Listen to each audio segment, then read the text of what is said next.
UP की 27 विधानसभा परिषद सीटों के लिए आज सुबह 8 बजे से मतदान शांतिपूर्ण तरीके से चल रहा है।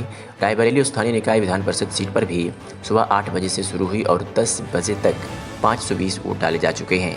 रायबरेली विधान परिषद सीट के लिए 2480 मतदाता अपने मताधिकार का प्रयोग कर रहे हैं।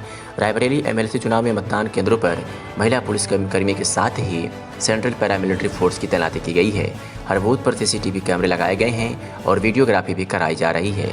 रही मतदान केंद्र पर पहुंचे बीजेपी प्रत्याशी दिनेश प्रताप सिंह ने सपा प्रत्याशी द्वारा लगाए गए पक्षपात के आरोपों को सिरे से खारिज कर दिया। उनका कहना है कि उन्होंने अपनी बात केवल वोटर से रखी है, बाकी मैंने किसी का नाम नहीं लिया है। आज आए हुए हैं राही ब्लॉक में, क्या कहना चाहेंगे? आज विधान परिषद स्थानीय प्राधिकारी क्षेत्र से विधान परिषद के प्रत्याशी के लिए निर्वाचन हो रहा है और मतदान हो रहा है राही ब्लॉक में। मैं प्रत्याशी हूं भारतीय जनता पार्टी का। इसके कारण बूथ पर व्यवस्था देखने मेरी जिम्मेदारी है आना और उसी क्रम में मैं यहां पर उपस्थित हूं और मुझे एहसास हो रहा है कि राही विकासखंड का सम्मानित मतदाता, प्रधान क्षेत्र पंचायत सदस्यगण, सभासदगण सभी हमको ईमानदारी से सब वोट कर रहे हैं, क्योंकि हमने 12 वर्षों से लगातार बिना किसी भेदभाव के विनम्रता के साथ सबकी सेवा की है, सबका विकास किया है, सबका सम्मान किया है। इसलिए भारी मतों से राही विकासखंड और रायबरेली जनपद में भारतीय जनता पार्टी के प्रत्याशी के रूप में हमें विजय मिलने की पूरी उम्मीद है और मैं धन्यवाद देता हूं राही विकासखंड के और रायबरेली जनपद के सभी पंचायत प्रतिनिधियों का, जिन्होंने हमारे ऊपर विश्वास किया है।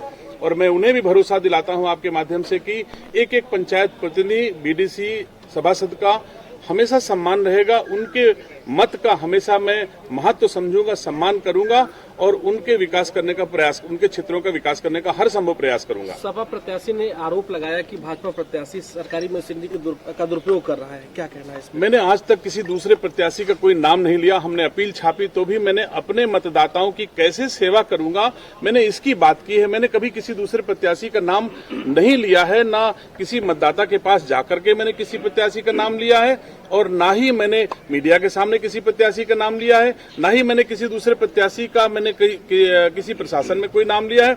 तो मैं समझता हूं मेरा नाम और पंचायत प्रतिनिधियों का नाम, इन दोनों के बीच में किसी तीसरे की आवश्यकता नहीं है। हमने सेवा की है, इसलिए मैं कह सकता हूं कि पंचायत प्रतिनिधियों का आशीर्वाद, स्नेह, सहयोग मुझे मिल रहा है। विपक्ष क्या कहता है ये उनका काम है। अगर वो जो कहते हैं उनसे आप जवाब ले सकते हो, लेकिन मेरा जवाब मुझसे लीजिए कि मैं पंचायत प्रतिनिधियों की सेवा कर रहा हूं और उनकी सेवा करूं।